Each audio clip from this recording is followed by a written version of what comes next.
Xamirlari kumur-kumur chiqadigan, o'zi bo'lsa og'izda erib ketadigan turetskiy somsani birgalikda tayyorlaymiz.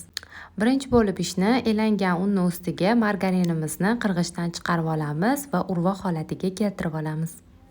Keyin bo'lsa 200 gramm qatig'imizga tuz va sodani solib aralashtiramiz va massamiz ustiga qo'yamiz hamda ikkita tuxum sarig'ini solib, yumshoqqina qo'lga yopishar-yopishmas xamir qorib olamiz.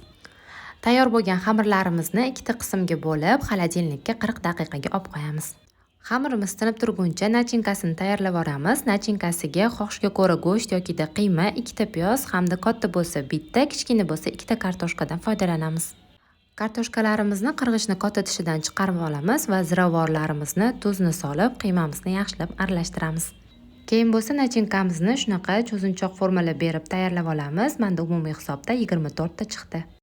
Xamirimizni o'rtacha qalinlikda yoyib, ikkita barmoq kattalikda kesib olamiz va birin-ketin somsalarimizni o'rab chiqib, listga teramiz va ustidan tuxum sarig'i hamda kunjutni sepib, 180 gradusda qizib turgan duxovkaga 35-40 daqiqaga pishirgani jo'natamiz.